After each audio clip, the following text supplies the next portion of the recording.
Let us turn our Bibles to Ephesians chapter 1, verses 1 and 2. Mana pe su mailo tu si famu mori ya Efeso mo ilon fayu mo manelua. We're going to start looking into the epistle of Paul, the apostle to the Ephesians, and we'd like to look at these two verses for our devotion this evening. Before we have you read out these verses, I'd like to share a little information about the letter to the Ephesians. This letter was written in 62 AD, which is almost 30 years after the greatest victory in history, in which Jesus Christ defeated death and was raised from the dead. It is written by the Apostle Paul, who wrote it while being imprisoned. In it, he writes about doctrinal affirmations and practical exhortations. In simpler terms, he writes about statements of faith and encouragements of action. And as we look more into this letter, we'll see what these are. Let's have our Samoan Bible reader start us off, followed by the reading of Ephesians 1, verses 1 and 2 in English. Oa Paulo ia. Oa Paulo, o le apostolo Jesu Cristo, i le finalo le tua. La pasusile nei e aupaia o Efeso. O e faccio tuo fuori a Cristo Jesu. E iate o tole a lo faccio noa. Male maria mai le tua lo tato tama. A tua male li o Jesu Cristo. Paul, an apostle, Paul, an apostle of Jesus Christ, by the will of God, to the saints who are in Ephesus and faithful in Christ Jesus. Grace to you and peace from God our Father and the Lord Jesus Christ. Be a tour for reading his word today, family. When we read these two verses, we learn a little bit about the author, Apostle Paul, his audience, the Ephesians, and a short exhortation to the people in Ephesus. In order to understand a bit more about the opening line, Paul, an apostle of Jesus Christ by the will of God, we must look into who Paul was. Paul gives an insight into who he was, and he explains to the Philippians that his righteousness was not because of who he was, but through faith in Jesus Christ. This is found in Philippians 3, verse 5 to 6.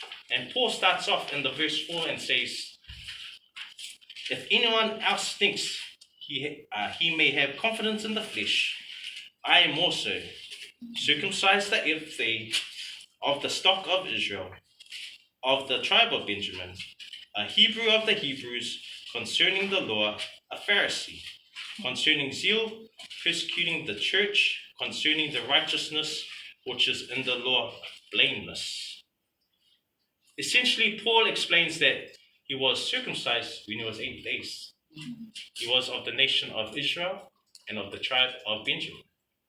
He was an exemplary or super awesome Hebrew. He was an observer of the law and a Pharisee. He was also named Saul, and he was a persecutor of the followers of Christ. Acts 8 verse 3 says, as for Saul, he made havoc of the church, entering every house and dragging off men and women, committing them to prison. We see an example of his persecution, him being a persecutor there. However, we learn that despite this, Paul was chosen by God to be an apostle. An apostle is officially a commissioner of Christ, a messenger, or one that is sent from God. There are 3 important parts to fulfill the biblical criteria for apostles that we've learned through by Vice preaching on 1 Corinthians 9, verses 1 to 14. Firstly, they had to have seen the risen Jesus Christ, found in Acts 2, verses 21 to 22. Secondly, they were chosen by God, found in Acts 9, verse 15. And thirdly, they had the ability to perform signs and wonders, found in Acts 2, verse 43.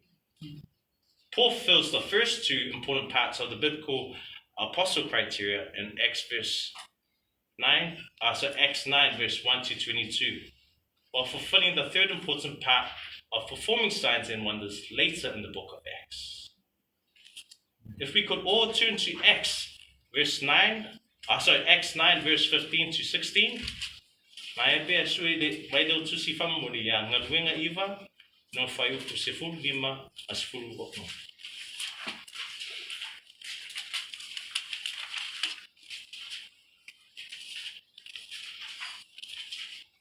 In these two verses, we see God speaking to and reassuring Ananias, who was a disciple in Damascus, about assisting Paul in the recovery of his sight and informing Paul that he had indeed seen the resurrected Lord. Let's read in English. But the Lord said, But the Lord said to him, Go, for he is a chosen vessel of mine to bear my name before Gentiles, kings, and the children of Israel. For I will show him many coming things he must suffer for my name's sake.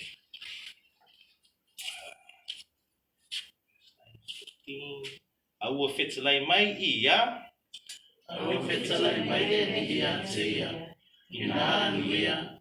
Wawali pura walia mo filia mau. E mole la bungoa I mo ngese. Matumu. Whakana mai Israel.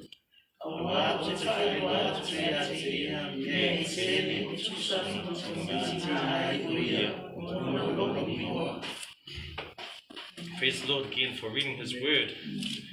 We see that Paul was a chosen vessel by God to bear Jesus' name to the Gentiles, kings, and the children of Israel. And as a result, he was an apostle of Jesus Christ by the will of God. We also learn about the audience that Paul writes to, and that is to the saints who are in Ephesus and faithful in Christ Jesus. Ephesus was the capital city and on the west coast region of a Roman province in Asia, more commonly known today as Turkey. It was a wealthy port city and close to many important land routes. Paul's connection to Ephesus was that he briefly passed into Ephesus in his second mission, found in Acts 18, verse 19 to 21. And then he returned there on his third mission.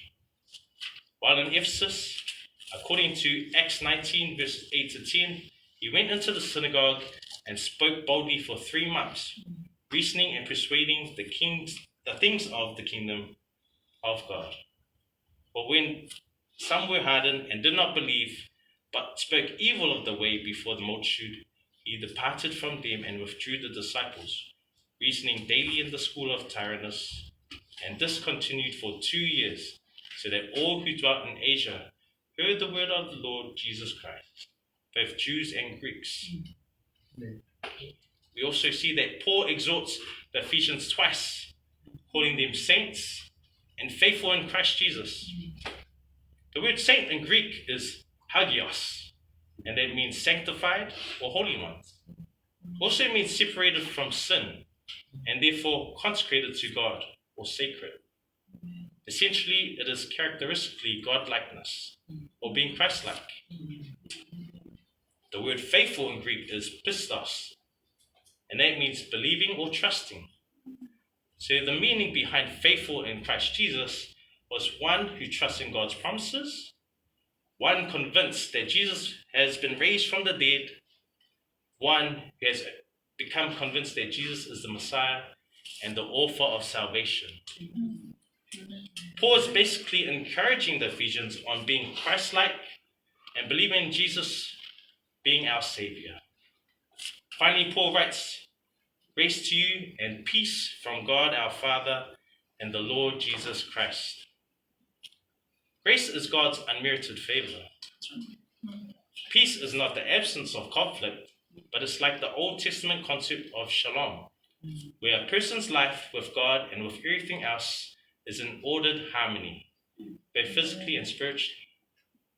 This is a common greeting of Paul, and these blessings of grace and peace come from God. At the heart of it, Paul knew how important it was for the believers to have grace and peace from God. He understood that getting God's grace comes before being at peace with Him. Family, we've looked at who Paul was and how he was an apostle of Jesus Christ by the will of God.